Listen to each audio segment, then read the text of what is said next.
किसान का धैर्य।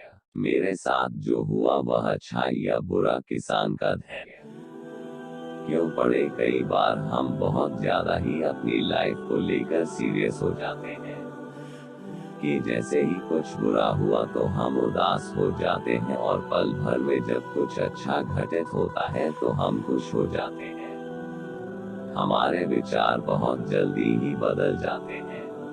हम ये नहीं सोचते कि जो कुछ घटित हुआ है वो हमारे लिए अच्छा है या बुरा। हमारे साथ घटी घटना का भविष्य में क्या प्रभाव पड़ेगा ये हमें खुद पता नहीं होता है। आज यह कहानी आपको कठिन परिस्थितियों में धैर्य का महत्व सिखाएगी। किसान का धैर्य, शॉर्ट स्टोरी ऑन पेशेंस इन हिंदी। एक समय की बात है। एक किसान था जिसके पास एक घोड़ा था। वह अपने इस घोड़े से बहुत प्यार करता था। उसे अपने घोड़े पर बहुत गर्व था, जो किसान की कमाई का जरिया भी था।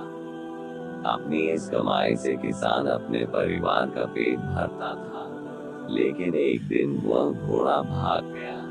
उसके भागने के बाद समाज के लोग और उस किसान के पड़ोसी उसके पास आकर उससे कहने लगे, हे भगवान, तुम्हारा घोड़ा जिस पर तुम्हें बहुत घमंड था वह तो भाग गया। उसको सांत्वना देने लगे कि उसके साथ बहुत बुरा हुआ।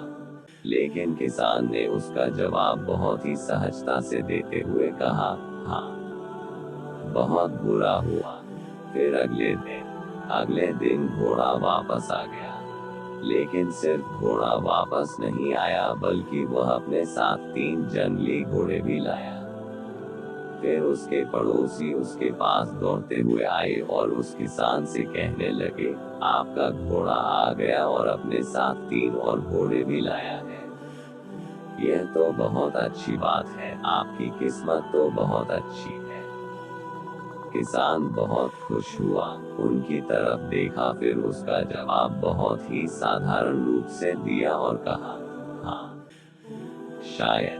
कुछ दिनों बाद किसान का बेटा उसी जंगली घोड़े में से किसी एक को काम के लिए उपयोगी बनाने की कोशिश कर रहा था। लेकिन इसी कोशिश के दौरान घोड़े ने उसे जमीन पर पटक दिया और उसका पैर बुरी तरह से टूट गया। उसके पड़ोसी उससे कहने लगे, उस पागल घोड़े ने देखो तुम्हारे बेटे के साथ क्या किया, उसका पैर तोड़ दिया। यह तो बहुत बुरा हुआ। किसान दुखी हुआ और फिर से उसी तरह जवाब दिया और कहा, हाँ, शायद मेरे बेटे के साथ गलत हुआ। अगले दिन सेना के कुछ जवान उस किसान के घर आते हैं, जो जंग छिड़ने के कारण नए जवानों की भर्ती कर रहे होते हैं। उसमें से एक जवान ने किसान के बेटे को देखा और बोला, इसका तो पैर टूटा हुआ है, हम इसे सेना में भर्ती नहीं कर सकते। और वे जवान गांव के सभी लड़कों को लेकर अपने साथ चले गए। यह जानकर उसके पड़ोसी और बाकी गांव वाले उसके पास आए और बोलने लगे, तुम्हारे बेटे को तो जवान जंग के लिए नहीं ले गए, तुम्हारी किस्मत तो बहुत ही अच्छी है। इस आखिरी बार भी किसान ने फिर से बड़ी सहजता से कहा, हाँ, शायद। कहानी की प्रेरक बातें। इस कहानी से हमें यह प्रेरणा मिलती है कि हमारे लिए चीजों को नकारात्मक ढंग से सोचने में जरा भी समय नहीं लगता है। जब भी कुछ हमारे अनुकूल नहीं होता तो हम उसे बुरा ही समझते। लेकिन सच बात तो यह है कि कोई नहीं जानता कि जो साथ घटा है वह बुरा है या अच्छा। इस कहानी में भी किसान के भावों में परिवर्तन परिस्थितियों के कारण होता है। बुरी परिस्थितियों में वह नकारात्मक हो जाता है और अच्छी परिस्थितियों में वह सकारात्मक। इन नकारात्मक और सकारात्मक परिस्थितियों के बीच के समय में धैर्य रखना बहुत जरूरी होता है। क्या आप वाकई में यह बता सकते हैं कि हमारे साथ जो घट रहा है वो गलत है या सही, बिना यह जाने कि भविष्य में उसका क्या प्रभाव पड़ेगा हम पर, यह हमारे जीवन पर, मुझे लगता है आपका जवाब होगा नहीं।